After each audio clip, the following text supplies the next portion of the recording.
Sebuah buku, berjudul, Kebenaran yang Hilang, ditulis oleh Farak Foda. Bab 2, Pembacaan Baru Terhadap Sejarah Al-Khulafa Al-Rasyidun. Para pembaca berhak terenyuh, dan terkesima, tatkala, membaca apa yang akan saya paparkan pada bagian ini tentang tragedi kematian Utsman. Sedih, dapat dipahami, mungkin juga terkesima, karena peristiwa itu terbukti amat kompleks. Ketika kita mengunci satu pintu pembahasan, dan kita menyangka persoalan telah usai, pintu-pintu pertanyaan lain terbuka dan itu lagi-lagi, memberatkan hati kita. Kita hanya dapat menyimpan perasaan untuk menyalahkan siapa, tetapi kita tidak kunjung tahu siapa yang mesti dicela. Sebab, ketika kita menyalahkan para pemberontak pada masa itu, kita juga tidak kuasa untuk melepaskan penguasa dari kesalahan. Ketika menyalahkan Utsman, para pemberontak itu juga tidak dapat lepas dari kesalahan. Ketika kita menyalahkan para pemberontak, kita juga dituntut untuk bersimpati kepada perjuangan mereka. Kalau kita menyalahkan Utsman, kita juga tidak dapat lepas dari keharusan untuk bersimpati atas tragedi kematiannya. Bisa jadi karena sentimen keagamaan, kita lebih ingin bersimpati kepada Utsman, lalu mencari-cari alasan atau apologia untuk kebijakan-kebijakannya. Namun, dalam alur pikir seperti ini, kita akan berbenturan dengan ungkapan-ungkapan dan tindakan-tindakan para sahabat terkemuka lainnya. Apalagi, sebagian dari mereka secara terang-terangan telah menyeru angkat senjata dan membelot dari kesetiaan terhadap pemerintahan Utsman.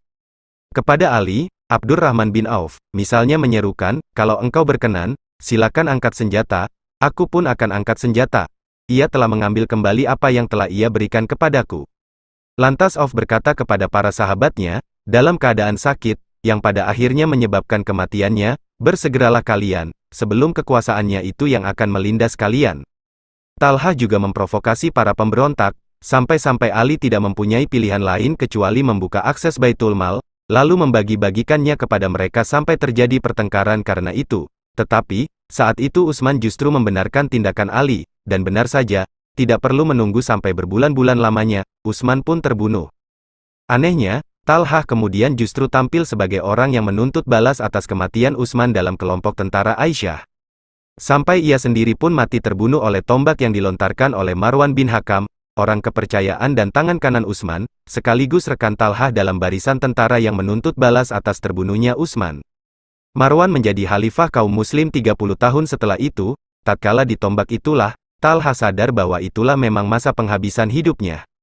Karena itu, ia dalam rangka berterus terang pada dirinya sendiri dan kepada Allah, mengulang-ulang ungkapan berikut, inilah tombak yang ditikamkan Allah kepadaku, ya Tuhan, ambillah balasan untuk Utsman dariku, sampai engkau ridho.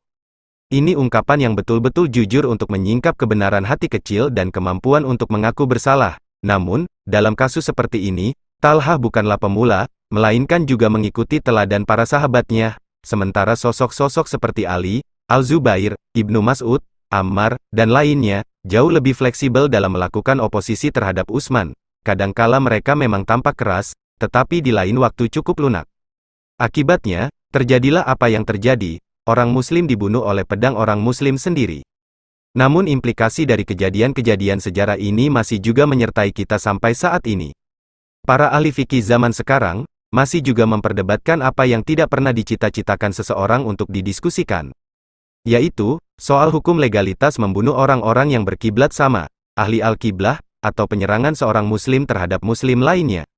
Sebagian berpendapat, bahwa gejala-gejala awal dalam soal ini, baru muncul pada permulaan masa kepemimpinan Ali. Namun kita lebih condong untuk merunutnya lebih jauh ke belakang, ke masa pemerintahan Abu Bakar. Dengan itu, kita dapat merenungkan kembali, soal kasus perang terhadap orang-orang yang dituduh murtad, Urub al-Ridah. Pada titik inilah, kita perlu memilah apakah serangan Abu Bakar dikarenakan mereka benar-benar murtad, atau hanya karena mereka enggan membayar zakat. Ketika membedakan dua hal tersebut, kita punya alasan sederhana. Asumsi yang pertama tampak langsung memvonis pihak yang diserang Abu Bakar sebagai orang-orang murtad. Sementara asumsi kedua, lebih berhati-hati menyebut mereka murtad, karena mereka semua telah mengucapkan dua kalimat syahadat. Mereka juga rajin menjalankan kewajiban agama lainnya secara sukarela. Mereka juga membayar zakat, tetapi langsung kepada orang-orang yang membutuhkan, bukan disalurkan kepada khalifah atau Baitul Mal. Mereka beralasan bahwa seruan, ambillah dari sebagian harta mereka, yang tercantum di dalam ayat Quran, adalah ungkapan yang langsung tertuju kepada Rasulullah, dan tidak boleh dianggap sebagai seruan kepada yang lainnya. Ayat itu, bagi mereka tidak ditujukan kepada yang lainnya, sekalipun yang lainnya itu adalah Khalifah Rasulullah sendiri. Ketika saya merenungkan ulang dan mencoba untuk membedakan kedua kategori ini, dan mungkin bisa dianggap bersimpati kepada orang-orang yang dituduh murtad itu, saya langsung terkenang sikap Umar terhadap Abu Bakar. Ketika itu, Umar justru mempertanyakan landasan kebijakan Abu Bakar untuk melakukan serangan terhadap orang-orang yang telah mengucap syahadat itu.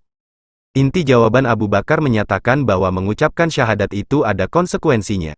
Yang dimaksud dengan konsekuensi di sini adalah menyerahkan zakat kepada Baitul Mal. Namun ini termasuk bagian dari ijtihad juga, sementara bagi Umar, ketika mempertanyakan kebijakan Abu Bakar, ia sebetulnya sedang teringat akan sebuah hadis Rasul yang menyatakan, bahwa seorang muslim tidak boleh dibunuh kecuali karena 3 alasan, yaitu, berzina setelah berumah tangga, murtad setelah beriman, atau kisos karena melakukan pembunuhan tanpa alasan yang dapat dibenarkan.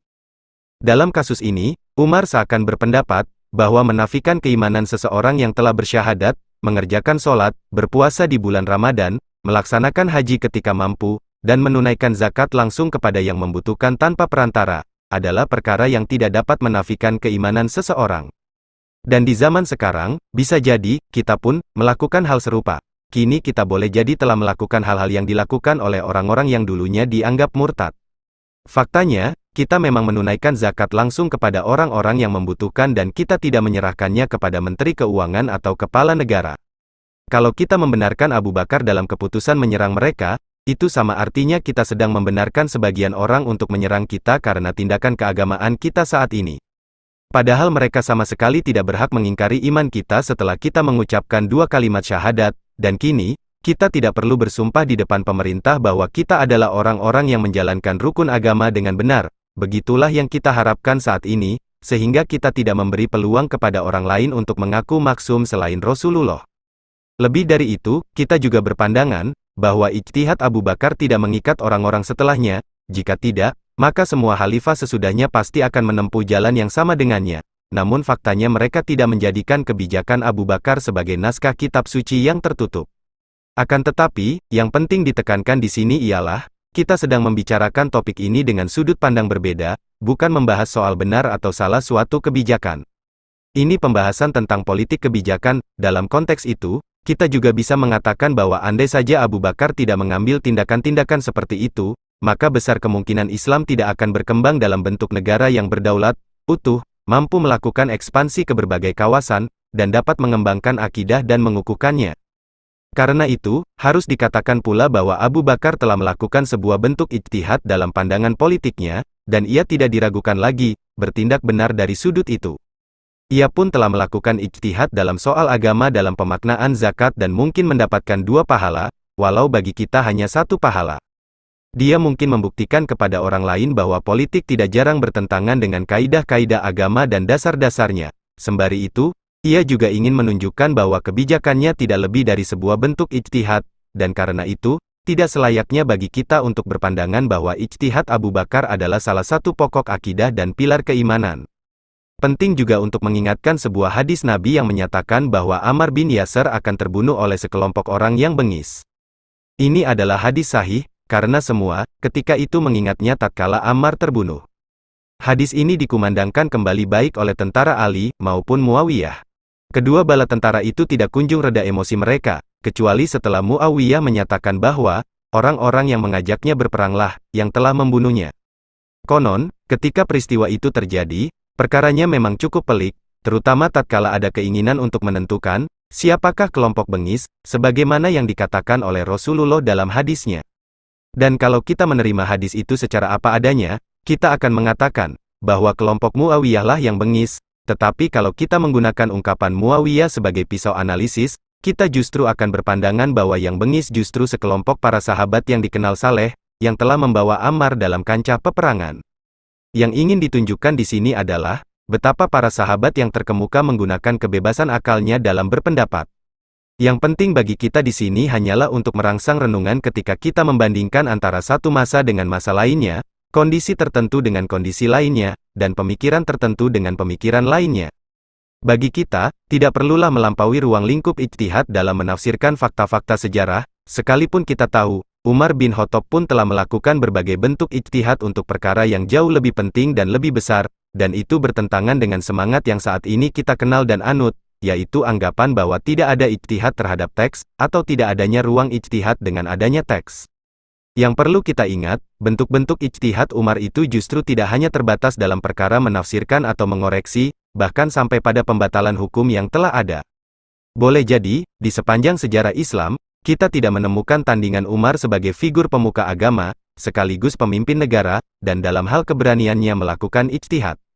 Ia adalah orang yang tegas dalam soal kebenaran, dan dalam kasus Umar, rakyat justru menerima sikap keras dan tegasnya, karena mereka percaya bahwa ia memang benar. Ia juga seorang asketis yang tiada taranya di antara para pemimpin sebelum dan sesudahnya. Pada masa Umar, rakyat juga menyambut kebijakannya untuk bersedia ditilik dan dimintakan transparansi soal pendapatan mereka. Mereka juga merelakan Umar untuk mengambil harta yang berlebih dari apa yang mereka butuhkan. Mereka juga rela untuk benar-benar didisiplinkan, terutama ketika Umar melihat mereka cenderung kepada pola hidup yang hedonistis. Umar juga sosok yang mungkin berbuat salah, tetapi ia cepat belajar dari kesalahan. Ia tidak mau berkompromi terhadap kekeliruan. Ingatlah tatkala ia memberi mandat kepada Ammar bin Yasir untuk memimpin Kufah. Dengan cepat Umar memahami bahwa Ammar yang cakap dalam urusan agama tidak mesti juga cakap dalam urusan dunia. Ia mengerti bahwa untuk memerintah, memang ada seninya tersendiri, dan politik memang mempunyai panglimanya masing-masing. Tidak mesti yang mampu menjadi panglima dalam urusan politik itu adalah tokoh-tokoh agama. Karena itu, ia memutasi Ammar dan menggantinya dengan figur yang lebih cocok untuk mengurus persoalan politik, seperti Al-Mughirah bin Syakbah, Yazid bin Abi Sufyan, dan Muawiyah bin Abi Sufyan. Umar menolak penggantian Ammar, dengan Abu Dzar, sambil berterus terang kepadanya, bahwa ia berkepribadian lemah. Dan bagi Umar, seorang yang lemah secara kepribadian, tidak akan mampu mengemban tugas yang melebihi kompleksitas persoalan akidah. Akidah mempunyai lapangannya sendiri dan politik memiliki lapangannya sendiri. Kalau kecakapan dalam kedua hal itu berhimpun, dan itu amat jarang terjadi, akan tercapailah tingkat kesempurnaan. Apabila keduanya tidak berhimpun, dan betapa sering keduanya tidak dapat berhimpun, maka setiap perkara memang ada pakarnya. Ahli politik lebih layak memerintah, sementara ahli agama lebih baik menjaga akidah. Namun, lebih dari semua itu, hal terpenting yang diajarkan Umar kepada kita, dan itu melebihi pelajaran yang diberikan oleh orang-orang sesudahnya, adalah soal etos ijtihad. Karena itulah, kita memulai pembicaraan kita dari ungkapan Umar, dan Umar memang begitu unik di antara banyak sahabat lainnya, khususnya ketika ia berijtihad. Sekalipun ada ayat Al-Quran yang berbicara dalam suatu persoalan, ia tetap berani mengambil langkah yang bertentangan dengan yang tertulis di dalamnya sambil memberi justifikasi terhadap pendapatnya dengan argumen-argumen yang menakjubkan. Betapa pentingnya orang-orang yang pikirannya tertutup sekarang ini untuk kembali merenungkan kebijakan-kebijakan Umar secara seksama. Dan sangat penting bagi kita untuk menguraikannya secara terperinci. Mudah-mudahan dengan begitu, dada mereka menjadi lapang dan mereka tahu bahwa menggunakan akal pikiran jauh lebih penting dibanding vonis pengkafiran, dan bahwa tafkir, aktivitas berpikir, haruslah jauh dikedepankan daripada takfir, memvonis orang kafir. Dengan agak berkelakar dan sebelum membahas soal ini lebih jauh, kita perlu pula mengajukan pertanyaan kepada orang-orang yang kita singgung di sini. Yaitu, apa ketentuan hukum untuk seorang pemimpin sebuah negara muslim yang telah mengambil kebijakan yang bertentangan dengan teks Al-Quran yang ia ketahui, hanya karena kenyataan hidup memang sudah melampaui itu dan secara logika kita memang tidak harus mengikuti apa yang tertuliskan secara tekstual di situ? Mungkin kita dapat mereka-reka, bahkan memastikan apa jawaban mereka. Kita mungkin juga akan berbisik kepada mereka, sabar dan janganlah tergesa-gesa mengajukan pendapat, pertimbangkanlah banyak faktor, karena kita sedang berhadapan dengan kejeniusan Umar bin Khattab. Baiklah, berikut ini kita akan mengungkapkan contoh-contoh kebijakan Umar yang kontroversial, sebagaimana dituliskan seorang alim yang terhormat, Dr. Abdul Mun'im Al-Namir, dalam kitabnya, Al-Ijtihad. Persoalan pertama yang akan kita ungkap adalah, soal pembagian zakat untuk orang-orang mualaf, sebagaimana yang tertulis dalam Al-Quran. Di dalam Al-Quran diterangkan bahwa zakat diperuntukkan bagi orang-orang fakir, miskin, amil, para mualaf, dan seterusnya, surat At-Taubah ayat 60.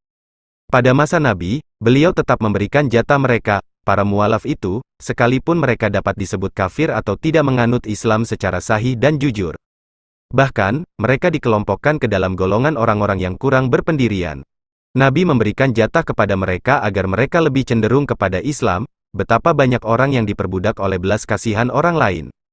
Namun hal itu tetap diperlukan agar umat Islam terhindar dari permusuhan mereka dan agar hati dan ucapan mereka lebih bersahabat. Mungkin, dengan itu Islam juga dapat merebut simpati mereka. Suaid bin Al-Musayyab meriwayatkan, bahwa Safwan bin Umayyah pernah mengatakan, Rasulullah selalu memberikan jatahku sekalipun ia adalah orang yang sangat aku benci, ia tetap memberi sampai ia berubah menjadi orang yang paling aku cintai.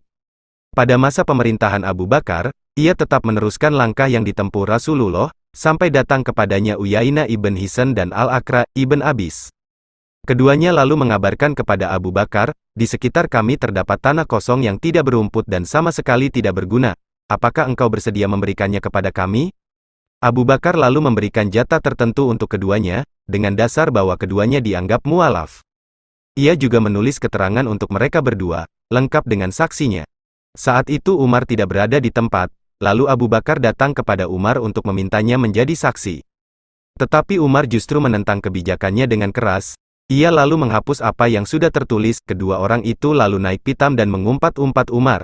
Lantas Umar berkata, sesungguhnya Rasulullah dulunya hanya sedang memikat hati kalian, karena umat Islam ketika itu masih sedikit. Kini, Tuhan telah menjadikan Islam tidak memerlukan orang-orang seperti kalian. Pergi, dan jalankanlah apa yang selama ini kalian kerjakan, Tuhan tidak akan rela lagi melihat tampang kalian, jika kalian masih berbuat demikian. Hal yang tampak jelas di sini adalah, Umar menghentikan hukum yang pernah berlaku pada masa Rasulullah dan pada sebagian masa Abu Bakar berdasarkan ijtihadnya sendiri. Ia melihat bahwa dasar-dasar pemberian jatah mualaf itu kini tidak ada lagi. Karena itu, tidak ada alasan untuk tetap memberikan jatah mereka. Di sini, ada dan tidak adanya hukum, bergantung pada alasan hukumnya. Dan Umar bukanlah sosok yang kaku ketika berhadapan dengan ketentuan dan kulit luar teks Al-Quran, tidak juga ia tunduk pada ketentuan-ketentuan yang sudah berlaku sebelumnya. Ia langsung menyelidiki alasan dan dasar suatu ketentuan, lalu ia membuat keputusan dengan ijtihad pribadinya, dalam memahami hukum, dalam kerangka semangat Islam yang ia pahami. Ini adalah sikap yang logis, jelas, dan terukur. Sikap itu tentu juga perlu diteruskan dengan pertanyaan yang logis, jelas dan terukur pula. Yaitu, apakah kita dibolehkan meneladani Umar ketika mengabaikan teks Al-Quran?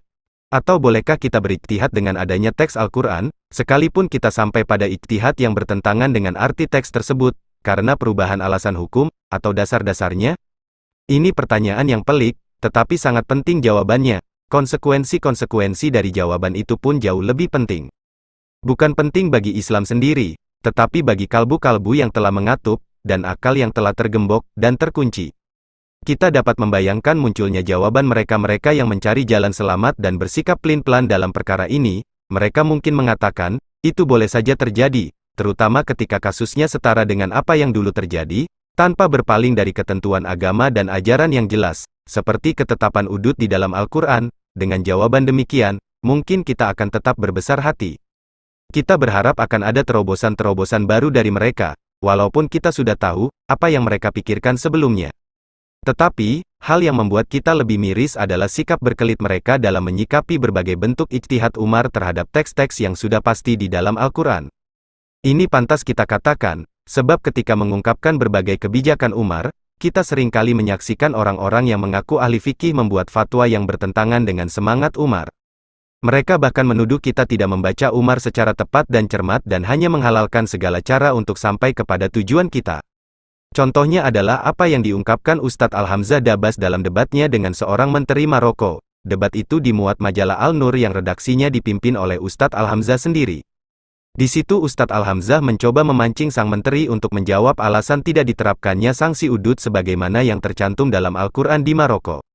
Jawaban menteri ketika itu, peniadaan sanksi udud dilandasi oleh ijtihad yang sudah ada presidennya, yaitu ketika Umar tidak memberlakukannya terhadap kasus pencurian pada masa paceklik. Ustadz Al-Hamzah segera menyela dengan ungkapan seorang yang sangat yakin akan ketepatan ilmunya, bahwa Umar tidak menerapkan sanksi itu karena besaran yang diambil si pencuri, tidak sampai nisabnya. Padahal, fakta tidak diterapkannya sanksi potong tangan bagi pencuri oleh Umar, sebagaimana yang termuat di dalam kitab Al-Muwatta, justru terkait dengan kasus pencurian unta. Contoh kedua adalah apa yang sering kita dengarkan dari ungkapan para ahli fikih dan tulisan-tulisan para penulis yang sering menyebut diri mereka kaum Islamis, yaitu, bahwa Umar bukan tidak menerapkan sanksi potong tangan untuk kasus pencurian, tetapi ia hanya melengkapi syarat-syaratnya, dan di antara persyaratan itu adalah, perlunya menjamin ketersediaan tingkat paling minimum dari nafkah untuk hidup. Sanggahan kita untuk soal ini cukup mudah, dan kita berpendapat bahwa ini hanya omong kosong belaka. Sebab, apa yang tersedia di hadapan Umar ketika itu tidak lebih dari teks Al-Quran yang sudah jelas dan pasti tentang sanksi potong tangan bagi pencuri, tanpa menyebutkan syarat apa-apa. Kedua, sunnah Nabi, baik dalam bentuk ucapan maupun perbuatan Nabi, sebagaimana termuat di dalam kitab-kitab hadis yang dianggap sahih dan bisa kita rujuk. Dari situ kita tahu, tidak ada perselisihan sama sekali tentang kemestian potong tangan. Perselisihan pendapat hanya ada pada soal batasan nisab atau batasan terendah dari barang yang dicuri, dan potong tangan berlaku sesuai dengan tingkat pencuriannya. Bahkan, kita perlu menambahkan bahwa syarat-syarat yang mereka bicarakan itu sebetulnya baru diperbincangkan para ahli fikih 1 atau 2 abad setelah mangkatnya Umar. Karena itu, syarat-syarat tersebut dibuat begitu banyak, dan itu adalah bagian dari ijtihad mereka pada masanya, demi menyesuaikan kenyataan hidup yang berubah, dengan teks-teks syariat yang tidak berubah. Semua itu datang jauh setelah masa Umar. Ketika berijtihad, Umar tentu tidak sedang mengikuti pendapat Asy-Syafi'i, ataupun Abu Hanifah, yang benar justru sebaliknya. Karena itu, ijtihad Umarlah dalam kasus ini, yang membukakan pintu bagi mereka untuk melakukan ijtihad pula. Umarlah yang membuat ketentuan bersyarat itu, lalu mereka menambahkannya. Mari kita renungkan apa yang dikemukakan Dr. Al-Namir tentang ijtihad Umar dalam soal sanksi pencurian. Ini adalah ijtihad yang baru dalam perkara penerapan sanksi udud. Umar berijtihad untuk tidak menegakkannya setelah terbukti adanya kasus pencurian yang mestinya wajib dikenakan sanksi udud. Itu terjadi dalam kasus pencurian di dalam kota, bukan dalam perjalanan, atau ketika penaklukan, dalam peperangan. Sementara itu dalam Al-Muwatta, Malik meriwayatkan, seorang sahabat, Hatib bin Abi Balta'ah telah mencuri seekor unta betina kepunyaan seorang dari Madinah.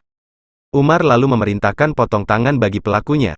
Namun, kemudian ia meralat keputusan itu untuk menyelidiki apa penyebab pencurian sebenarnya. Ia menyangka, mereka sedang dalam keadaan lapar. Lalu Hatib datang kepada Umar, dan Umar pun berpesan kepadanya, kalian telah mempekerjakan mereka, tetapi membuat mereka tetap lapar, demi Allah. Aku akan mengenakan denda yang akan membuat engkau lapar. Lalu ia mewajibkan Hatib untuk membayar kelipatan dari harga unta betina itu kepada sang pencuri. Dan para pencuri itu pun dibebaskan dari sanksi potong tangan, karena terbukti mereka terancam kelaparan.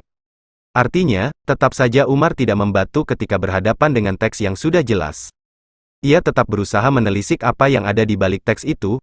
Ia lalu menyimpulkan, bahwa seorang pencuri tidak pantas untuk dikenakan udud ketika keadaan memaksanya untuk berbuat demikian. Di sini, Umar meletakkan landasan penting, untuk tidak menegakkan udud terhadap orang yang terpaksa. Ini adalah sudut pandang baru dalam memahami ayat, pencuri laki-laki dan perempuan, potonglah tangan mereka, sebagai balasan atas apa yang mereka perbuat, dan sanksi dari Allah, Surat Al-Maidah ayat 38.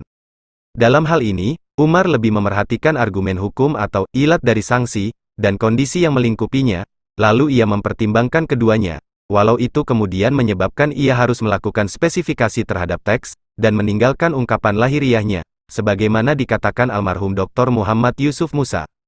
Pemikiran seperti inilah yang membuat Umar menghentikan sanksi atas pencurian pada musim paceklik.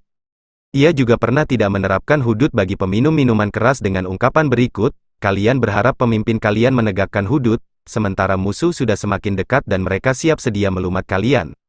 Karena itu, Umar pernah berwasiat kepada para pemimpin pasukannya agar tidak seorang pun dari mereka dicambuk karena kasus minuman keras sampai mereka dapat menemukan jalan pulang dari medan peperangan. Ia tidak ingin orang yang dikenai sanksi itu dirasuki setan dan justru berbalik bersekongkol dengan musuh. Dalam kasus ini, ia memang tidak sama sekali membatalkan sanksi, tetapi ia menangguhkannya karena pertimbangan tertentu. Ini semua adalah bentuk-bentuk ijtihad yang menghasilkan hukum baru yang belum ada preseden sebelumnya. Di situ tampak perbedaannya dengan apa yang terjadi pada masa Nabi dan Abu Bakar. Demikianlah kita telah melihat Umar berijtihad dan membatalkan jatah bagi para mualaf yang nyata-nyata bertentangan dengan teks Al-Quran. Ia juga tidak menerapkan sanksi potong tangan atas pencurian karena berkesusahan, dan bahkan membatalkannya sama sekali pada masa paceklik. Ia juga tidak menerapkan hukum lecut terhadap peminum minuman keras dalam kondisi peperangan. Perlu kita tambahkan, ia juga menyalahi sunnah Nabi dalam soal pembagian jatah rampasan perang. Tanah-tanah rampasan perang yang subur di Irak itu tidak ia bagi-bagikan kepada para prajuritnya yang ikut berperang. Ia juga menerapkan sanksi kisos atas kelompok yang membunuh satu orang, dan ini bertentangan dengan prinsip kesetaraan dalam Qisas. Karena itu, ketika memaparkan apa-apa yang dilakukan oleh Umar dalam kondisi-kondisi genting pada tiap perkara, saya tidak sabar untuk mengungkapkan dua kenyataan penting. Pertama, Umar adalah sosok yang senantiasa menggunakan akal pikirannya untuk menganalisis dan mengevaluasi sesuatu. Ia tidak berhenti pada ungkapan lahir sebuah teks agama. Kedua, ia telah menerapkan roh Islam dan esensinya, ketika paham betul bahwa tujuan dari ketentuan tekstual agama adalah prinsip keadilan. Karena itu, menyalahi teks agama untuk sampai kepada keadilan, masih berada dalam neraca agama yang benar, daripada gegabah dalam menerapkan teks, namun mengabaikan aspek keadilan. Inilah semangat yang agung dalam proses penetapan hukum, dan itu berbeda sama sekali dengan brutalisme yang kita saksikan dan kita dengar dari orang-orang zaman sekarang. Semua itu berbeda dengan semangat jumud dalam menyikapi teks agama dan mengabaikan esensinya. Dan kita dapat membayangkan pula, apabila orang-orang yang jumud itu hidup pada masa Umar, pastilah mereka akan menuduh Umar sebagai sosok yang mengingkari perkara yang sudah gamblang di dalam agama, dan telah menerabas kaidah syariat yang sudah jelas dan tidak mengandung keraguan lagi. Mereka mungkin akan menempuh segala cara dengan menggunakan ayat-ayat Al-Quran yang tak bosan-bosan mereka kumandangkan demi menentang kebijakan Umar. Mereka akan mengatakan, barang siapa yang tidak berhukum dengan apa-apa yang diturunkan Allah, maka mereka kafir, atau ayat Al-Quran, sungguh, demi Tuhanmu, mereka tidak disebut orang beriman sampai mereka meminta ketetapan hukum darimu dalam perkara yang sedang mereka sengketakan. Ayat-ayat yang demikian akan mereka lepaskan dari konteks turunnya, dan akan diabaikan hikmah yang terkandung di dalamnya.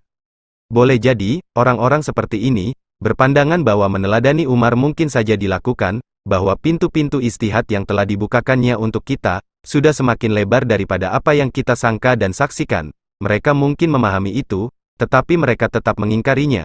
Karena itu, kita layak kembali bertanya, apakah pembatalan hudud sama sekali bisa dimungkinkan? Apakah menyalahi ketentuan tekstual Al-Quran tetap dibolehkan? Mereka, mungkin punya tiga jawaban. Pertama, mutlak membolehkan adalah tidak diperkenankan sama sekali. Kita sepakat dengan itu. Kedua, menyatakan tidak boleh secara mutlak, juga tidak mungkin. Kita masih bersepakat dengan mereka dalam soal ini, alasan kita adalah ijtihad Umar.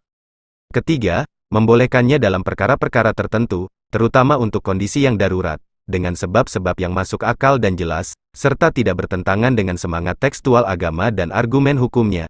Pada titik ini, terbuka ruang amat lebar untuk berdiskusi, berbantahan, berjihad dan beristihad, tanpa tuduhan-tuduhan kafir dan klaim bahwa hanya mereka sajalah yang Islam, sementara kita kafir, zalim, atau fasik. Mereka tidak berhak mengklaim bahwa hanya mereka sajalah yang Islam, sementara kehidupan kita sepenuhnya jahiliyah modern. Kita tidak sepakat dengan itu. Kita justru menganggap bahwa kitalah yang benar dalam soal ini dan merekalah yang keliru. Mereka menganggap diri mereka alim dalam agama, tetapi bagi kita mereka jahil dalam soal fikih dan sejarah. Mereka menganggap apa yang mereka lakukan adalah refleksi iman, tetapi bagi kita itu bagian dari fanatisme buta. Mungkin kita juga mengabaikan biografi Umar sehingga kita tidak memperhatikan beberapa keputusannya yang juga penting dan vital. Sebagian orang mungkin menelaah itu sambil lalu, tetapi bagi kita, itu adalah kunci untuk membuka perbincangan tentang analisis kita berikut ini, yaitu, soal malapetaka besar yang menimpa masa Utsman dan menyebabkan kematiannya, dan malapetaka yang berlanjut ke masa Ali dan berakhir dengan kematiannya juga. Adapun kebijakan penting Umar yang ingin kita perhatikan di sini adalah, keputusannya untuk mewajibkan para pemuka sahabat untuk menetap di Madinah, mereka dilarang meninggalkannya kecuali atas persetujuannya. Ia menjelaskan dasar kebijakannya itu dengan santun, ia ingin selalu berada di dekat mereka, dan senantiasa meminta pertimbangan mereka. Padahal alasan sebenarnya adalah, kekhawatiran Umar akan dilihatnya para sahabat dengan penuh kedengkian oleh orang lain, dan potensi mereka untuk cemburu melihat kekayaan orang lain. Bagaimana mungkin para sahabat itu akan iri melihat orang kebanyakan? Sebab mereka digaji Umar dalam jumlah tertentu, tetapi terbatas. Umar menuntut mereka untuk mencukupkan diri dari yang sedikit itu, karena ia sendiri juga mencukupkan diri dengan pola hidup yang sederhana. Para sahabat menerima kebijakan itu karena mereka memaklumi rekam jejak Umar yang unik selama ini. Namun mereka bisa jadi juga tertekan dan benar-benar membenci kebijakan Umar. Pada akhirnya, mereka juga manusia yang tidak terima bila dibatasi dalam soal-soal yang dibolehkan untuk orang lain. Akan tetapi, rasa ketertekanan mereka itu juga berbenturan dengan fakta, bahwa Umar sendiri senantiasa membatasi diri, baik untuk kepentingan pribadi, maupun keluarganya. Rasa tertekan itu akhirnya mereka bungkus dalam bentuk kerelaan hati yang membisu, sementara kebencian coba dialihkan menjadi bentuk kesabaran. Pada titik ini, kita tidak mengada-ngada dalam menggambarkan rasa tertekan dan kebencian mereka. Sebab setelah masa Umar, hal itu langsung terungkap. Kita segera dapat menyaksikan perubahan kebijakan yang pertama-tama dilakukan Utsman pada masa pemerintahannya, yaitu membebaskan para sahabat untuk pergi kemanapun mereka suka. Bahkan, ia bermurah hati dengan tidak lupa memberikan mereka berbagai bingkisan dan hadiah. Tindakan ini wajar karena sesuai dengan watak Utsman yang lemah lembut, tak sampai hati, pemurah, dan toleran. Bingkisan-bingkisan yang diberikan Utsman itu sesungguhnya tidaklah kecil dan terbatas. Al-Zubair diberi uang sebanyak 60.000 dirham, Talha mendapat 100.000. Utsman mungkin juga sedang memikat hati mereka karena kebijakan-kebijakannya, tak jarang bertentangan dengan apa yang para sahabat itu pikirkan. Ia mungkin sudah merasa bahwa ia telah mengambil berbagai kebijakan yang tidak mesti diterima oleh para sahabat, karena itu, adalah penting baginya, untuk mengangkat harkat dan martabat mereka, dengan begitu mereka diharapkan, untuk tidak melakukan revolusi, atau sekedar marah. Ini terutama dilakukan Utsman ketika para sahabat mengetahui, bahwa anaknya sendiri mendapat jumlah yang setara dengan para pemuka sahabat. Utsman juga telah memberikan kepada orang-orang dekatnya dari Bani Umayyah, wewenang untuk mengelola beberapa kawasan tertentu, sesuatu yang tidak diperkirakan para sahabat sebelumnya. Saat itulah para sahabat mulai terpikat untuk berbondong-bondong keluar ke berbagai kawasan baru Islam. Kontan, mereka terperangah menyaksikan, bahwa dunia sangat menyambut kedatangan mereka, dan mereka pun bersiap menyambut indahnya dunia. Kaidahnya, tatkala dunia disambut tanpa batas, akidah haruslah diupayakan, menyesuaikan diri walau dalam kadar yang minimal. Adapun bagaimana cara menyambut atau menolak dunia itu, marilah kita renungkan bersama-sama setelah ini. Renungkanlah jumlah kekayaan 5 orang pemuka sahabat yang mempunyai nama besar dalam sejarah Islam. Mereka semua adalah sosok-sosok yang diberi kabar gembira akan memperoleh surga oleh Rasulullah, yaitu 6 orang yang diwasiatkan Umar untuk dipilih menjadi penggantinya. Salah satunya adalah Khalifah terpilih, yaitu Utsman bin Affan, ada juga Al-Zubair bin Awam, Sa'ad bin Abi Waqqas, Talha bin Ubaidillah, dan Abdurrahman bin Auf, sebagaimana dikisahkan kitab Al-Tabaqat karangan Ibnu Sa'ad. Di situ dikatakan, bahwa tatkala Utsman terbunuh, di dalam berangkasnya terdapat 30.500.000 dirham, serta 100.000 dinar semuanya dijarah, dan hilang tak bersisa dalam pemberontakan yang mengakhiri hidupnya. Ia juga meninggalkan 1.000 ekor unta di Rabzah, dan sejumlah pemberian sedekah sekitar 200.000 dinar untuk Beradis, Haibar, dan Wadil Qura. Adapun harta peninggalan Al-Zubair berjumlah sekitar 51 atau 52 juta dirham. Di Mesir, Alexandria dan Kufah, Al-Zubair juga punya beberapa armada laut. Di Basrah, ia punya angkutan darat dan hasil panen yang dipersembahkan kepadanya oleh penduduk setempat. Aisyah binti Sa'ad bin Abi Waqqas mengisahkan, bapakku meninggal di istananya yang antik sekitar 10 mil dari Madinah. Ketika itu, ia meninggalkan 250.000 dirham. Adapun jumlah kekayaan yang ditinggalkan Talha bin Ubaidillah terdiri dari rumah dan harta benda. Ia meninggalkan sekitar 30 juta dirham di Najd, 2.200.000 di Al-Ain, dan sisanya adalah barang perniagaan. Sementara itu, Abdurrahman bin Auf meninggalkan 1.000 unta dan 30.000 ekor kambing di Baki, juga 100 ekor kuda ternak. Ia juga meninggalkan emas yang jika dipotong dengan kapak pun akan membuat melepuh tangan pemotongnya. Ia meninggalkan 4 orang istri dan tiap orang darinya menunjukkan 80.000 dirham. Al-Mas'udi juga memerinci perkiraan yang mendekati apa yang telah diterangkan Ibnu Sa'ad dengan sedikit perbedaan pada perincian jumlah. Taha Hussein ketika menulis bukunya, Malapetaka Besar dalam Sejarah Islam, merujuk perkiraan-perkiraan Ibnu Sa'ad. Sementara itu, Ibnu Katsir menyebutkan bahwa jumlah kekayaan Al-Zubair mencapai 57 juta, sementara jumlah kekayaan Talha bertambah 1.000 dirham setiap harinya. Para pembaca mungkin bosan membaca perincian jumlah kekayaan para sahabat terkemuka itu. Mungkin juga terganggu ketika saya berbicara soal uang jutaan, dan mungkin juga akan ada yang mengatakan bahwa jutaan dirham dan dinar itu tidaklah bernilai besar pada masa kini. Namun saya mengajak kita semua untuk merenungkan fakta ini. Ibnu Auf wafat 8 tahun setelah wafatnya Umar. Sementara Al-Zubair dan Talha wafat kira-kira 13 tahun setelah Umar. Dan jika menggunakan istilah saat ini, perkiraan terparah dari inflasi pada periode itu tidak akan lebih dari setengah dari harga mata uang. Perhatikanlah apa yang diceritakan Al-Mas'udi kepada kita tentang Umar. Ketika Umar melaksanakan haji, selama perjalanan pergi dan pulang ke Madinah, ia hanya menyedekahkan uang sekitar 16 dinar. Ia bahkan mengatakan kepada anaknya Abdullah, "Kita telah berbelanja secara berlebihan dalam perjalanan ini, bayangkanlah, andai 16 dinar sudah mencukupi untuk belanja Umar dan anaknya, ataupun mencukupi kebutuhan Umar sendiri untuk masa sebulan penuh, kita tentu dapat membayangkan apa yang bisa diperbuat dengan puluhan juta dinar, dan kepingan emas, yang dipotong dengan kapak pun, akan membuat tangan melepuh." Kita perlu memberikan contoh lebih jelas dari contoh sebelumnya, yaitu, tentang orang keenam yang ditunjuk Umar sebagai calon penggantinya. Yakni Ali, yang wafat 4,5 tahun setelah Talhah dan Al-Zubair, atau 10 tahun setelah Ibn Auf. Al-Mas'udi kembali mengisahkan tentang harta peninggalannya, ia tidak meninggalkan si hijau dan si putih kecuali masih tersisa di tangannya sekitar 700 dirham dari pemberian itu. Lalu ia gunakan itu untuk membeli seorang pembantu untuk keluarganya. Ini jumlah kekayaan yang kecil. Sebagian versi mengatakan, Ali hanya meninggalkan sekitar 250 dirham, beserta mushaf, dan pedangnya. Akan tetapi, di sini kita berhadapan dengan beberapa contoh dan perumpamaan. Kita sesungguhnya sedang menghadapi gejala penting yang dihadapi umat Islam generasi awal, dan kita juga sedang menghadapi adanya lonceng peringatan tentang apa yang akan terjadi pada mereka kelak.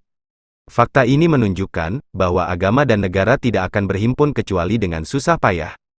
Menghimpun harta dengan cara seperti itu sebetulnya tidak sejalan dengan kelurusan iman dan kesucian nurani, kecuali dengan upaya yang sangat hebat. Ungkapan Nabi, bahwa Ibn Auf akan masuk surga dengan tertatih-tatih, kembali terngiang dalam ingatan sahabat. Kekayaan Abdurrahman bin Auf tampaknya telah memberatkan langkahnya untuk menuju surga. Memang tidak tercela dan tak ada halangan bagi umat Islam saat itu untuk menjadi sekaya yang mereka inginkan. Apalagi kalau mereka menunaikan apa-apa yang diwajibkan Allah pada hartanya dengan baik. Namun cara kita dalam mengukur kredibilitas pemuka-pemuka sahabat Nabi, tentu harus berbeda dengan mengukur orang lain. Mereka mestinya lebih asketis daripada yang lainnya. Mereka lebih pantas mendahulukan orang lain dalam perkara-perkara seperti ini. Kita telah melihat bagaimana kondisi mereka ketika hijrah dari Mekah ke Madinah bertahun-tahun sebelum itu. Mereka tidak berbekal apa-apa, kecuali pakaian yang melekat di badan. Mereka pun hanya bermalam di atas pelepah kurma dengan begitu syahdunya. Hanya dengan itulah mereka menjadi orang terkaya dalam timbangan Allah. Namun, zaman telah berlalu dan tak pernah akan kembali. Apa salahnya membuka tangan lebar-lebar untuk kekayaan dan menyambut kekuasaan dengan tangan terbuka? Bukankah keduanya adalah dua sisi dari mata uang yang sama, yaitu menyambut dunia dengan lapang dada? Kini tibalah saatnya kita ke masa kepemimpinan Ali. Ia mungkin menjadi khalifah yang tepat pada masa yang tidak tepat. Apa yang terjadi sebelumnya akan terjadi pula pada masanya, tak terelakkan. Yang akan terjadi pasti tetap terjadi. Memang pada masa itu pancaran keimanan masih tampak membuncah di kalangan umat Islam. Itulah yang membuat masa pemerintahannya mampu bertahan sampai 5 tahun lamanya. Tetapi ia lupa bertanya, apakah ia telah ditelikung, dan orang-orang justru menaati Muawiyah? Pertanyaan ini, meski terasa pahit, akhirnya terjawab juga, benar. Ali memang sudah tidak didengar lagi karena ia berpegang teguh pada agama. Sementara itu, Muawiyah benar-benar sedang menggenggam dunia. Apa yang menjadi watak Anda akan sangat menentukan nasib Anda kemudian. Orang-orang ternyata lebih merasa dekat kepada Muawiyah.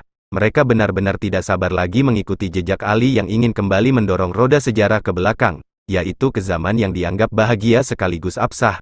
Akan tetapi, roda sejarah tidak lagi ingin berputar ke arah yang tadi kehendaki umatnya. Jika para sahabat karibnya saja sudah begitu terbuka menyambut dunia, apakah ia juga akan mengingkari kehendak umatnya, yang siap mengikuti jejak mereka yang mengambil jatah? Karena itu, Ali perlu bersabar, dan ia tidak sendiri. Itu akan datang 70 tahun setelahnya, seseorang, yang tidak juga mengambil pelajaran dari kasusnya. Ia juga mengupayakan hal yang serupa dengan Ali, ia pun sangat ingin menjalankan programnya lebih cepat dari yang Ali coba. Ia adalah Umar bin Abdul Aziz, salah seorang khalifah pada masa Umayyah. Namun, masanya untuk bertahan tidak lebih dari 2 tahun 3 bulan saja. Ia wafat dalam umur kurang dari 40 tahun, dan besar kemungkinan karena diracun. Posisinya digantikan Yazid bin Abdul Malik, seorang penikmat sastra, tembang, dan dunia pertunjukan. Ia penikmat salamah dan hababah, dialah martir pertama roman dan kisah cinta dalam sejarah khalifah Islam, sebagaimana akan kita ceritakan nanti. Setelah 1 abad setengah masa Umar bin Abdul Aziz, datang pula seorang khalifah Abbasiyah bernama Al-Muhtadi Billah. Ia ingin mengikuti jejak Umar bin Abdul Aziz, ia menyeru kebajikan dan melarang kemungkaran. Ia juga seorang yang asketis dan gemar bergaul dengan ulama. Ia pun menjunjung tinggi karir para fuqaha, tahajud malam hari, berlama-lama waktu salat. Akan tetapi, seperti dilaporkan Al-Mas'udi, nasibnya berakhir tragis. Langkah-langkahnya yang vulgar terasa berat, baik oleh kalangan jelata maupun elitnya. Masa kepemimpinannya terasa begitu lama, mereka bosan dengan hari-hari yang mereka jalani. Lalu mereka melakukan tipu muslihat sampai ia terbunuh. Ketika ia tertangkap, mereka mengejeknya, apakah Anda ingin membawa masyarakat dengan taktik orang-orang besar yang tidak mereka kenal? Al-Mu'tadi menjawab, aku hanya ingin membawa mereka ke jalan Rasulullah, ahli baitnya, dan para al-Khulafa, al-Rashidun. Tapi mereka kembali menjawab, Rasulullah berada di antara kaum yang menjauhi dunia dan sangat menginginkan akhirat, seperti Abu Bakar, Umar, Utsman, Ali, dan lainnya. Tapi kaummu terdiri dari orang Turki, Hazri, Maghribi, dan non-Arab lainnya. Mereka tidak tahu apa yang harus mereka persiapkan untuk bekal akhirat nanti. Tujuan utama mereka tak lain menguasai dunia. Bagaimana mungkin engkau membawa mereka ke jalan yang engkau katakan jelas itu? Al-Mahdi terbunuh setelah kurang dari 11 bulan masa kepemimpinannya. Sebagian mengatakan ia terbunuh dengan belati, para pembunuhnya lalu meminum darahnya di depan massa. Sebagian mengatakan bahwa kepalanya diremukkan sampai ia mati. Versi lain menyebut ia digantung di antara dua tiang besar, lalu ditarik dengan tali sampai tewas. Versi lain menyebut ia terbunuh oleh cekikan, disebutkan, ia ditindih permadani dan bantal sampai menghembus nafas terakhir. Cukuplah kita ketahui bahwa fase Ali adalah fase pemisah sekaligus jembatan menuju masa sesudahnya. Sejak itulah khilafah tidak lagi berhubungan dengan Islam kecuali pada nama. Kita pun tidak dapat lagi mencium hubungan itu kecuali selintas bagai kilat. Hanya sekitar 2 tahun pada masa Umar bin Abdul Aziz dan 11 bulan pada masa Al-Mu'tadi Billah. Ini adalah urusan dunia dan kekuasaan, perkara kerajaan dan kesemena-menaan, berbagai taktik untuk mengelabui agama, muncul begitu rupa. Mungkin para pembaca tidak dapat menangkap rupanya dengan jelas, sebab yang sampai kepada kita, hanyalah sebagian kecil dari fakta yang sudah disaring dan dikurangi tingkat kebenarannya. Ada hal setara, yang mesti kita kisahkan kepadamu, wahai Ayahanda Hasan, itu akan membuat Anda terheran-heran, dan orang lain pun heran. Kita akan mengisahkan ini dengan menyertakan surat menyurat antara dirimu dengan sepupumu, Abdullah bin Abbas, pengasuh umat Islam dan samudera pengetahuannya. Dia juga salah seorang yang banyak meriwayatkan hadis dan salah seorang perwakilanmu di Basrah, kota terbesar dan terpenting. Mungkin Anda sudah mendengar apa yang akan diceritakan ulang di sini. Saat itu, Anda mendapatkan surat dari pengurus Baitul Mal Basrah, yaitu Abul Aswad Al-Duwali. Surat itu menceritakan bahwa tangan kanan dan sepupumu telah mengambil apa yang bukan menjadi haknya tanpa sepengetahuanmu. Anda mungkin tidak menyangka dan tidak mempunyai pilihan lain kecuali mengirim orang untuk menyelidiki perkara ini. Anda berharap kebenaran akan terungkap berupa bersihnya Ibnu Abbas dari tuduhan itu. Tetapi, suratmu justru tidak menunjukkan itu. Telah sampai padaku rumor tentang dirimu. Jika engkau benar-benar melakukan rumor itu, engkau sungguh telah membuat murka Tuhan, jauh dari amanah, melawan pemimpin, dan hianat pada umat. Aku mendengar, engkau telah mengkafling-kafling tanah, dan menikmati apa yang engkau kuasai. Tunjukkan padaku laporanmu sebelum perhitungan Tuhan yang lebih keras akan menimpamu. Namun datang kepadamu jawaban dari Ibnu Abbas, aku senantiasa menghitung dan menjaga apa yang berada di bawah wewenangku. Karena itu, janganlah engkau mempercayai rumor-rumor, semoga, rahmat Tuhan, selalu menyertai, wassalam. Jawaban ini seperti pledoi pada masa sekarang, tetapi, sanggahan itu tidak berbicara apa-apa, padahal Ali ingin mengetahui laporan tentang penggunaan uang. Ia tidak mendapatkan keterangan dari Ibnu Abbas kecuali sangkalan terhadap tuduhan dan ucapan salam. Karena itu, Ali tidak bisa lain kecuali menggelindingkan bola untuk kembali menjelaskan apa yang ia minta. Itu ia lakukan dengan cara menguji sentimen keagamaan yang ada pada Ibnu Abbas. Sebagaimana ia tulis dalam surat berikutnya, saya tidak kuasa meninggalkan perkaramu, sampai engkau memberitahuku apa yang kau ambil dari jizyah, dari mana engkau dapat, dan engkau kemanakan harta itu, bertakwalah kepada Allah dalam perkara yang aku mandatkan kepadamu, karena aku memintamu untuk menjaganya. Harta benda yang mungkin menggiurkanmu amatlah kecil, tapi konsekuensi dari itu amatlah besar, wassalam. Surat Ali ini, bukan lagi bentuk tuduhan yang harus disanggah Ibnu Abbas, tetapi permintaan jelas dan tegas untuk menyiapkan laporan keuangan tentang sumber-sumber pendapatan jizyah, berikut penggunaannya. Sebenarnya Ibnu Abbas masih menjawab, namun, jawabannya sama sekali tidak menyentuh soal sumber pendapatan dan pengeluarannya. Lantas, terjadilah perseteruan yang semakin tajam antara dirinya dengan Ali lewat cara saling melempar tuduhan.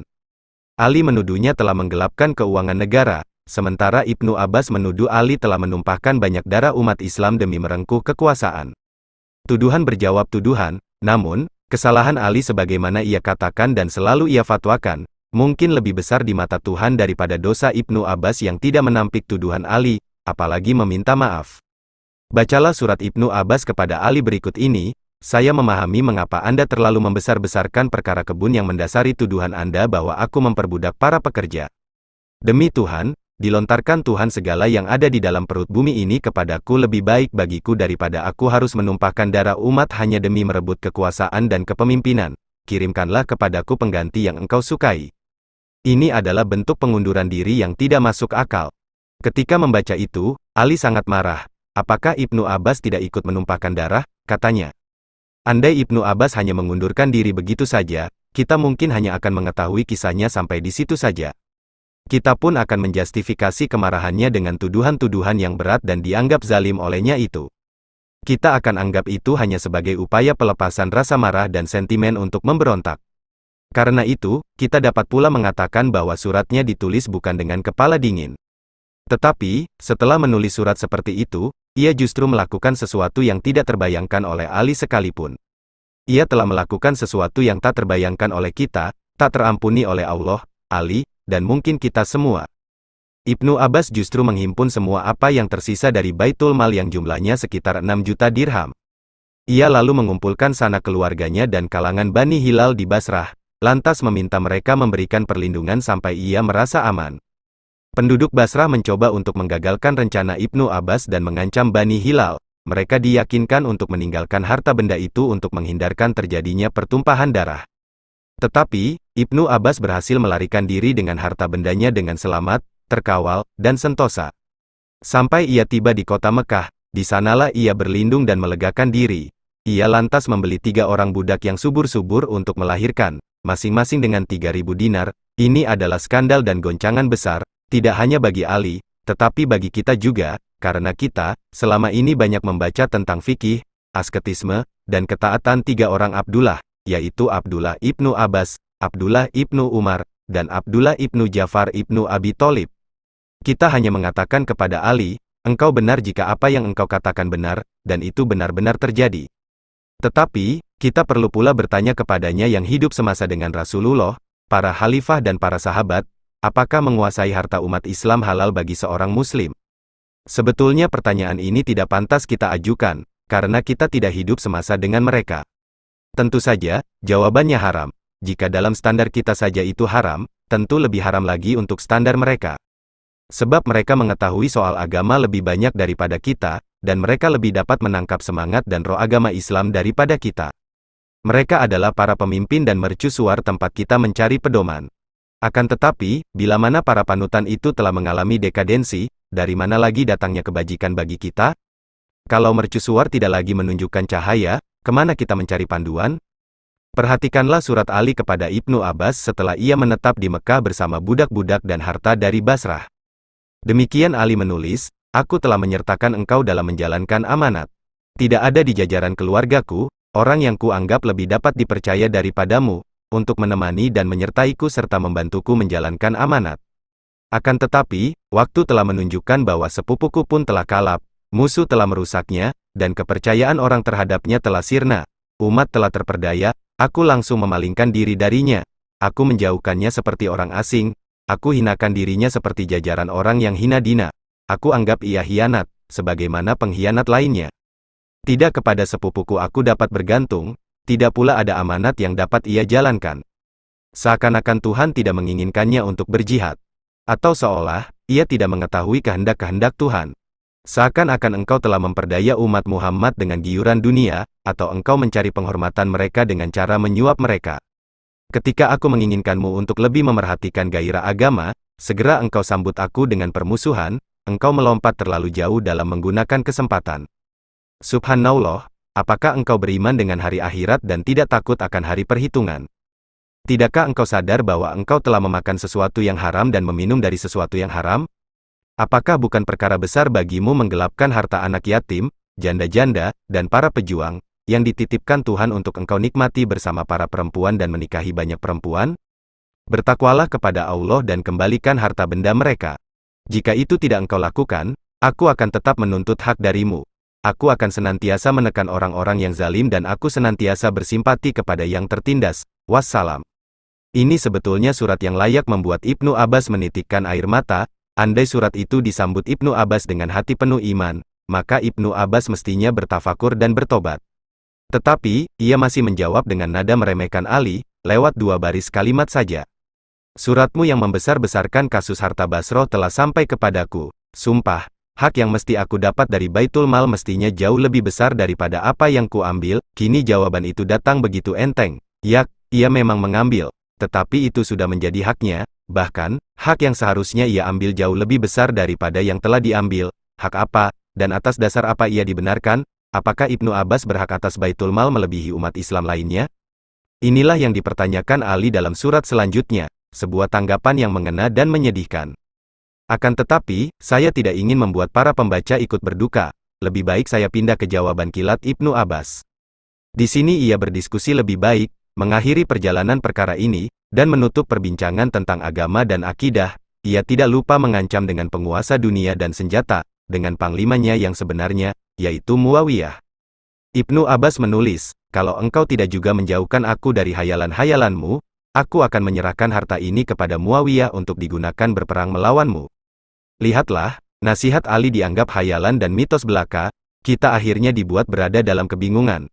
Karena itu, kita pantas pula bertanya, apakah kita pantas mempercayakan urusan agama kita kepada orang yang tidak dapat dipercaya dalam urusan dunianya?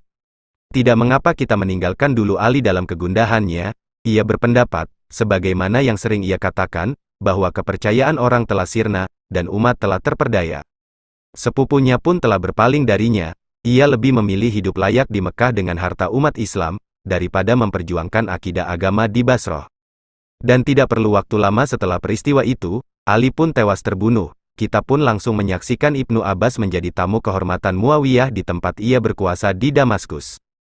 Ia mendapat sambutan hangat, begitu dimanja, dan ditaburi berbagai hadiah. Pada titik ini, yang penting bukan hanya menunjukkan takluknya simbol keyakinan Islam dalam mengemban amanat, tetapi, yang lebih penting lagi adalah menunjukkan bahwa patologi-patologi sosial lainnya kini telah menjalar pula dalam sendi-sendi negara Islam yang baru lahir.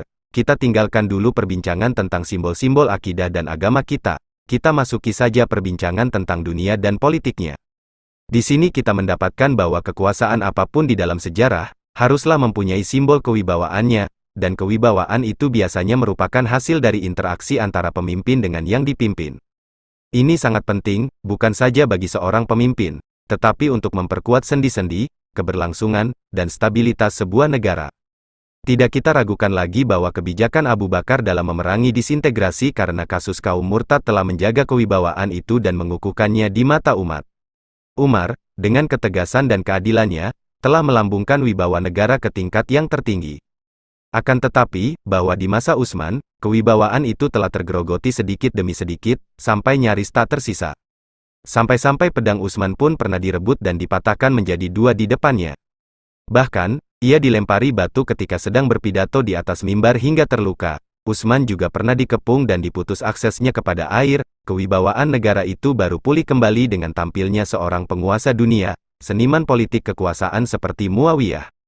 Ia adalah seorang yang tidak segan membunuh seorang yang sangat saleh, adil, dan asketis sekalipun, seperti Hujair bin Uday, tatkala Uday mengumandangkan ajakan melakukan oposisi terhadap pemerintah dan memeranginya. Sebab bagi Muawiyah, masalah terpenting yang ia hadapi ketika itu adalah kondisi antara adanya penguasa atau terjadinya anarkisme, adanya wibawa atau sirna sama sekali. Agaknya, ketegasan itu pula lah yang dapat mengelakkan tercerai-berainya bala tentara Muawiyah. Apabila diminta, Muawiyah pun mampu tampil sebagai sosok agamawan, ia mampu berdebat dengan para penentangnya. Jika lawannya datang dengan argumen, ia balas dengan argumen. Apabila mereka menyebut ayat, ia pun akan membungkam mereka dengan ayat. Jikalau mereka menyebut hadis, ia pun akan mengutip hadis. Akan tetapi, ketika perdebatan ia anggap sudah terlalu berkepanjangan, dan sudah tampak benih-benih permusuhan dan perpecahan, dan karena itu tidak ada jalan lain kecuali harus angkat senjata, ia pun akan angkat senjata menantang setiap mereka yang mau menghadapinya. Pada akhirnya, pedang Muawiyah selalu dapat mengalahkan mereka. Ekstremisme orang-orang yang keras kepala ketika berdebat dengannya akan berakhir. Begitulah ia mengakhiri debat agama melawan agama. Ia dapat menaklukkan orang yang paling ekstrim sekalipun. Namun, penuntasan persoalan biasanya dilakukan Muawiyah dengan banyak cara, bukan hanya dengan senjata. Selain dengan menggunakan kaidah-kaidah debat itu sendiri, juga lewat perhatiannya terhadap kehidupan orang-orang yang coba menantangnya. Kini kita betul-betul terheran-heran ketika menyaksikan tingkah pola kaum ekstremis. Tampak sekali, mereka terkadang sedang mengira-ngira seberapa besar kewibawaan negara. Rupanya, mereka tak jarang menyaksikan hal ini. Jangankan wibawa, negara pun sudah tidak ada. Karena itu, mereka selalu menguji ketegasan negara. Ketika mereka melihat negara begitu lembek, mereka akan tambahkan tingkah pola mereka. Tatkala mereka perhatikan masih juga lembek, mereka mulai menyusun langkah. Tatkala negara tampak berkompromi dengan mereka, mereka bersegera melakukan perkara yang lebih besar. Mereka bertindak cepat ketika negara tampak menahan diri. Mereka juga menunggu apakah akan muncul kecaman dari pemimpin-pemimpin oposisi terhadap sikap pemerintah atas mereka. Tidak jarang yang mereka dapatkan justru adalah orang-orang yang membuat keruh suasana dan membolak-balik logika. Pelaku kriminal justru mereka anggap martir, dan mereka diperlakukan seperti sosok insan-insan yang mulia. Padahal, kalaupun syariat benar-benar diterapkan sebagaimana yang mereka minta, mereka tentunya akan diperlakukan sebagai agresor. Tangan dan kaki mereka akan dipotong, dan mereka akan digantung di lapangan Kairo atau Alexandria. Karena itu, kita perlu kembali lagi ke lembaran-lembaran sejarah.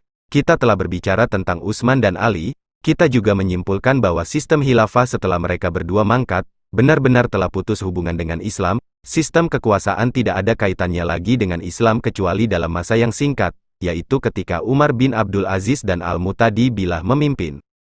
Perjalanan sejarah yang seperti ini, sebagaimana telah kita bicarakan, telah bermula sejak era Utsman, ketika menyatakan bahwa Islam telah sirna dari sistem khilafah pada masa-masa selanjutnya. Kita memang memiliki alasan-alasan. Itu akan kita perinci nantinya. Karena itu, ungkapan yang tepat untuk menyebut sistem khilafah yang pernah eksis dalam sejarah itu menurut kita adalah khilafah orang Arab, khilafah Arabiyah. Akan tetapi, lebih tepat lagi, kita dapat menyebutnya khilafah Quraisy, khilafah Quraisyiyah. Islam hanya memerintah tidak lebih dari seperempat abad atau kurang. 4 khalifah yang pertama adalah orang-orang Quraisy, orang-orang Umayyah dan Abbasiyah juga dari suku Quraisy. Imperium Abbasiyah berlangsung secara resmi dan secara simbolik sampai jatuhnya kekuasaan Mamalik ke tangan orang-orang Utsmani pada 918 Hijriah. Karena itu, saya dapat memastikan bahwa suku Quraisy merupakan simbol dari kekuasaan suku yang terpanjang dalam catatan sejarah dunia. Sejarah dunia tidak pernah menyebut adanya suatu suku yang mampu memimpin, bahkan selama setengah masa kepemimpinan Quraisy. Andai panjangnya masa kekuasaan itu karena kerelaan hati umat Islam, dan memang itulah pilihan mereka, tentu tidak jadi soal bagi kita. Tetapi, kita perlu pula merenung dan menyelidiki soal ini lebih lanjut karena hal itu berkaitan dengan soal yang paling berharga bagi kita, yaitu akidah. Ini soal kekuasaan yang mengenakan sesuatu yang sakral menurut kita, yaitu agama, serta bertopang kepada hadis yang kita ingkari tadi, yaitu hadis pemimpin haruslah dari suku Quraisy. Hadis itulah yang selalu dikumandangkan oleh para penguasa Bani Abbasiyah, sampai mereka tetap berada di tampuk kekuasaan sekitar 786 tahun lamanya. Singkat kata, mereka mengklaim bahwa jika kekhilafahan sudah jatuh ke tangan Bani Abbas, hal itu akan tetap demikian sampai mereka sendirilah yang akan menyerahkannya kepada sosok Al-Mahdi yang dinantikan, atau Isa bin Maryam. Ini pastilah hadis palsu. Saya dan Anda, wahai pembaca, kini tentu sepakat untuk mengatakan bahwa itu adalah hadis palsu. Argumen kita sederhana saja, itu semua tidak terwujud dalam sejarah. Namun, argumen seperti ini tidak tersedia bagi para pendahulu kita. Mereka tidak mempunyai pilihan lain kecuali tunduk kepada hadis tersebut.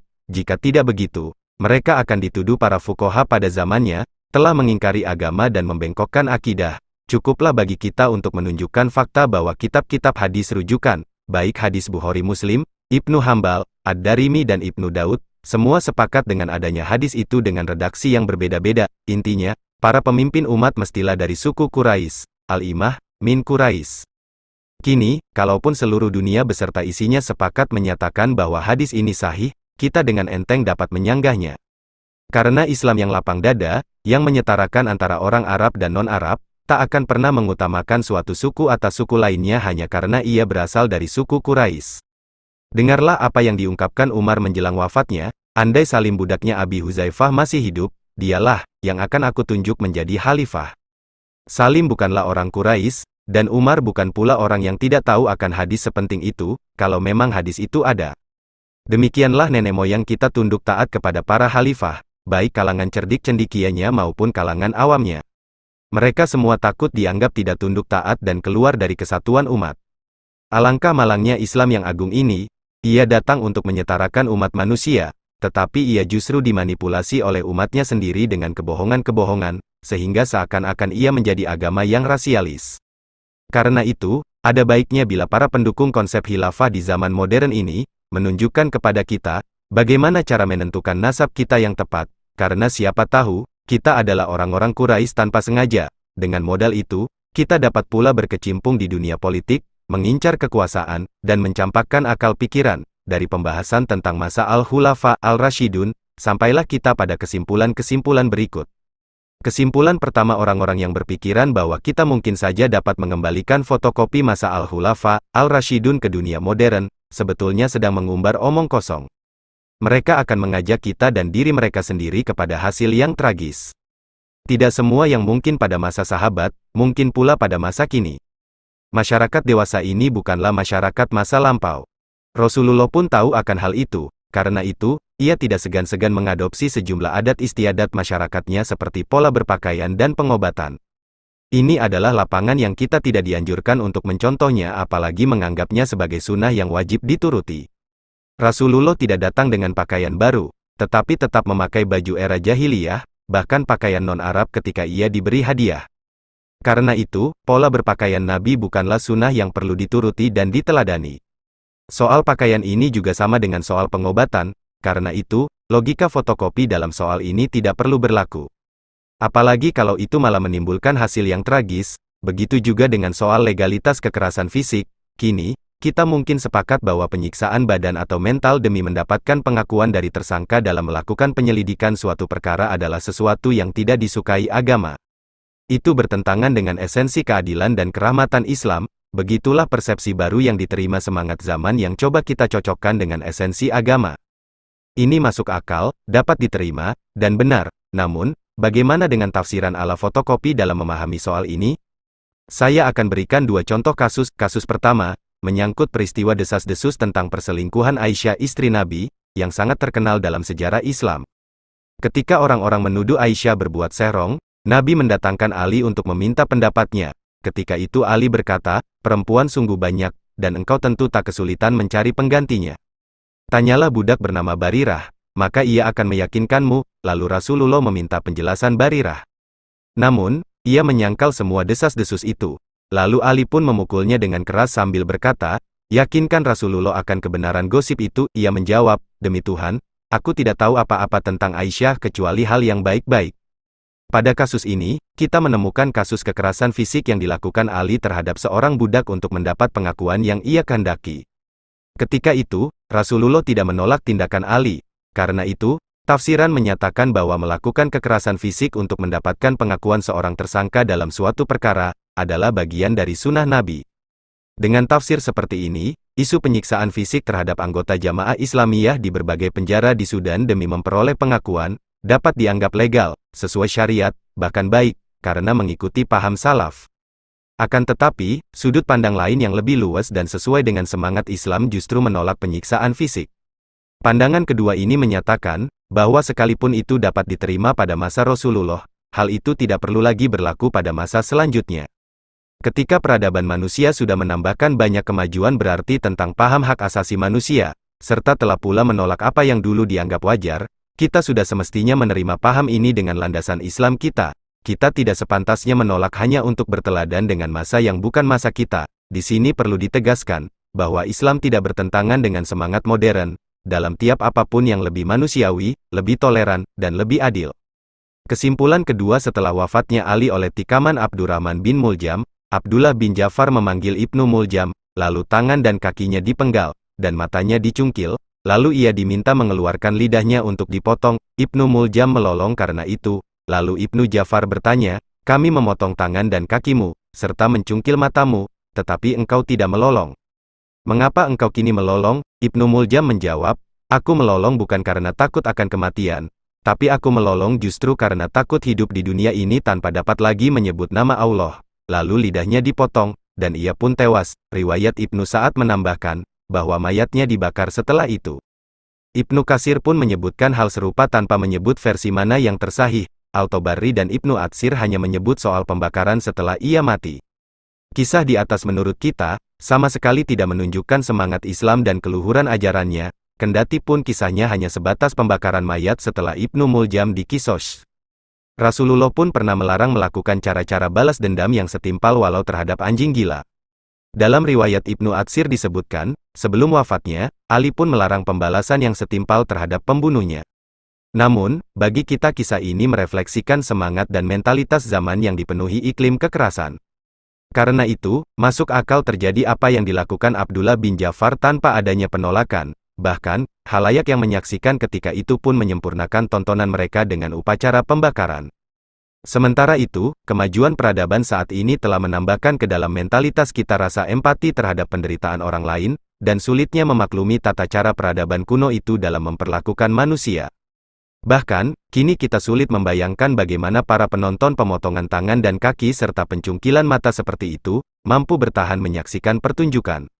Ketika menyaksikan ketegaran Ibnu Muljam ketika organ tubuhnya dipotong-potong, dan bagaimana ia diperlakukan, kita tidak sabar untuk bertanya, apakah ada contoh yang lebih terang tentang buah dari ekstremisme beragama bila ia telah merasuki jiwa manusia? Yang kita tahu, kaum ekstremis tidak pernah membedakan antara mereka yang beriman dan kafir. Bahkan, mereka pun sampai hati membunuh Ali. Jadi, tidak ada yang baru di bawah kolong langit ini. Kita memang tidak banyak menemukan sosok seperti Ali, tetapi kita sangat sering menjumpai sosok-sosok seperti Ibnu Muljam. Karena itu, kita kembali kepada tafsir ala fotokopi lagi. Bukankah lebih baik bagi orang-orang seperti ini, demi solidaritas terhadap kita dan Islam, agar lebih berpegang teguh kepada Al-Quran dan Sunnah dalam soal ibadah, dan dalam waktu bersamaan, menyisakan sedikit ruang pikiran untuk lebih mengenal dunia modern dan berinteraksi dengannya? Tidakkah lebih baik bagi kita untuk menyerap nilai-nilainya yang berkesesuaian dengan esensi agama, dan tidak bertentangan dengan akidah dan iman? Jadi, kita menerima apa yang mesti diterima, menolak apa yang mesti ditolak, dengan perisai hati seorang beriman dan pemikiran yang terbuka. Kita tidak menolak hak asasi manusia semata-mata karena ia datang dari Barat, tidak menolak demokrasi dengan menyebutnya bid'ah, tidak menolak modernitas secara keseluruhan, dan tidak pula menerima mentah-mentah keseluruhan era sejarah khilafah Islam. Kita tetap menggunakan akal pikiran dalam memahami teks agama, semua itu sebetulnya tidak berhubungan langsung dengan pemikiran dan akidah, tetapi lebih banyak berhubungan dengan faktor-faktor pendorong kemajuan. Menggunakan akal pikiran dengan baik, memang bukan salah satu rukun dari rukun Islam, tetapi ia tetaplah bagian dari Islam. Kesimpulan, ketiga, ketentuan-ketentuan agama memang tetap, tetapi kondisi kehidupan terus berubah. Dan di antara sesuatu yang tetap dan berubah itu, harus tetap ada bentuk-bentuk penyimpangan. Yang saya maksud dengan penyimpangan di sini adalah, perubahan pada yang tetap dan ketetapan pada yang berubah. Karena membuat tetap kenyataan hidup yang selalu berubah ini adalah sesuatu yang mustahil, maka yang selalu terjadi adalah, perubahan pada apa-apa yang dianggap tetap di dalam agama. Ini selalu terjadi, sejak permulaan masa Al-Khulafa, Al-Rashidun, sampai ia berakhir. Upaya mengubah sesuatu yang dianggap tetap itulah yang kita sebut sebagai ijtihad. Kita sepakat, ijtihad memang tidak mutlak, tetapi ia harus tetap terjadi dan dimungkinkan. Contoh-contoh Umar yang kita kemukakan, membenarkan apa yang kita katakan. Hanya saja, dalam beberapa kasus, kompleksitas kehidupan terkadang memang memaksakan adanya bentuk-bentuk penyimpangan yang sangat tajam. Di situ tidak lagi ada kesinambungan bagi ijtihad untuk menghubungkan antara relevansi dan tujuan yang hendak dicapai. Penyimpangan-penyimpangan itu dapat sangat jelas dan terang, sehingga tidak mungkin dibenarkan dengan ijtihad, karena memang tidak ada relevansinya. Ijtihad hanya dapat menyatakan bahwa tidak terjadinya suatu penyimpangan adalah mustahil, atau paling kurang, tidak mungkin. Itu telah terjadi pada masa Al-Khulafa, Al-Rashidun sebagaimana terjadi pada masa-masa lainnya. Contohnya apa yang terjadi setelah terbunuhnya Umar. Ketika itu, Ubaidillah bin Umar lepas kendali dan membunuh 3 orang yang dianggapnya bersekongkol membunuh ayahnya. Namun, akhirnya terbukti bahwa ketiganya tidak bersalah. Salah satu dari yang dibunuh adalah Al-Hurmuzan, yang baru masuk Islam dan benar-benar taat memeluk Islam. Pada awal masa pemerintahannya, kasus ini harus disikapi secara serius oleh Utsman. Pendapat agama dalam soal ini, sebagaimana dikemukakan Ali dan ia konsisten dengan pandangannya itu. Sudah sangat jelas, yaitu Qisas, Ubaidillah mestinya dihukum bunuh sebagaimana ia membunuh. Akan tetapi, Utsman tidak kuasa melaksanakan itu dan menolak hukum Qisas dengan alasan kemanusiaan. Sebab orang mulai bertanya-tanya dengan penuh empati, apakah tidak cukup terbunuhnya Umar, sehingga anaknya pun harus terbunuh saat ini? Tidakkah sudah cukup bagi keluarga Umar kehilangan sosok Umar? Apakah keluarga mereka kembali akan dikejutkan dengan kehilangan lainnya, padahal air mata mereka belum kering dengan kehilangan Umar? Keputusan yang logis, manusiawi, dan cukup memperhatikan aspek perubahan keadaan. Namun, hukum agama mestinya tetap dan pasti, hukum agama adalah Qisas, dan karena itu Ubaidillah mesti dibunuh juga.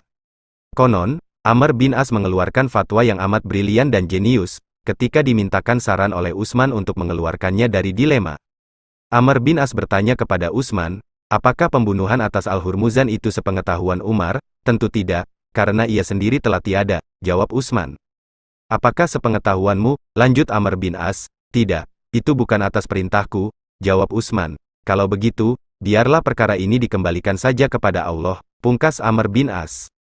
Yang kita tahu dari sejarah, akhirnya Utsman berusaha melepaskan diri dari dilema ini dengan membayarkan denda darah atau diyat kepada keluarga Al-Hurmuzan dengan uangnya sendiri. Ubaidillah sama sekali tidak menanggung sanksi atas perbuatannya, bahkan tidak ikut membayarkan diyat. Itulah yang kemudian ditentang Ali dengan selalu mengancam Ubaidillah setiap kali mereka berjumpa. Bahkan, Ali menyatakan bahwa kalau perkara itu diserahkan sepenuhnya kepadanya, ia akan menuntut balas atas Al-Hurmuzan. Karena itu, tatkala Ali menjadi khalifah, Ubaidillah segera bergabung dengan bala tentara Muawiyah.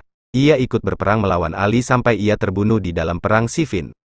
Akan tetapi, sejarah kembali mencatat bahwa Ali pun menghadapi dilema yang mirip dengan Utsman, bahkan dalam bentuknya yang lebih rumit. Ia diangkat menjadi khalifah, tetapi tidak mampu menegakkan hukum Qisas terhadap para pembunuh Utsman, dikarenakan mereka telah menguasai kota Madinah. Lalu ia berkelana dari perang yang satu ke perang lainnya, tetapi tetap juga tidak dapat membunuh para pembunuh Utsman yang telah menjadi panglima perang di pihak lawannya. Tatkala Muawiyah menyatakan bahwa tuntutan utamanya adalah agar Ali mengetengahkan pembunuh Utsman kepadanya, Ali tiba-tiba dikejutkan oleh kor suara dari bala tentaranya sendiri, yang berkata, setiap kita adalah pembunuh Utsman. Posisi Ali bertambah rumit, sangat mustahil bagi Ali untuk menuntut balas terhadap pembunuh Utsman, bahkan untuk mengadili mereka sekalipun. Inilah dia kehidupan manusia, bukan kehidupan malaikat. Pada masa kenabian pun, tidak ada kesucian yang mutlak. Yang ada hanyalah tiadanya penyimpangan yang mutlak, dan setiap kali terjadi perubahan atau kemajuan zaman, akan bertambah banyak pula terjadi bentuk-bentuk perubahan. Penyimpangan-penyimpangan pun akan bertambah, jika lapangan ijtihad begitu luas. Sekalipun penyimpangan tetap terjadi, bahkan belum seperempat abad masa mangkatnya Nabi, pada era orang-orang yang pernah hidup semasa dengannya, bagaimana dengan kita, yang hidup 14 abad setelah mangkatnya Rasulullah? Bukankah masuk akal jika tingkat penyimpangan yang tidak bisa dielakkan itu meniscayakan kita untuk melapangkan medan ijtihad yang krusial? Karena itu, kita mesti berlapang dada menerima tingkat terendah sekalipun dari penerapan agama yang terjadi pada zaman kita. Ini tentu jauh dari peringkat salaf yang hidup pada zaman yang lebih terdahulu, kurang kompleks, lebih tertutup, dan lebih homogen. Akhirnya, para pembaca punya kebebasan mutlak untuk menolak atau menyanggah kesimpulan yang saya capai. Apa yang ingin saya capai dari pembahasan ini adalah kebenaran dan keadilan dalam menilai kenyataan, bukan malah menghindar darinya. Itulah yang akan para pembaca lihat dalam pemaparan saya selanjutnya, tentang para khalifah Bani Umayyah dan Abbasiyah. Pemaparan ini akan memperkuat tesis saya dan kebenaran yang saya klaim. Sekian, bab 2 telah selesai. Terima kasih telah mendengarkan, dan bersambung ke bab 3.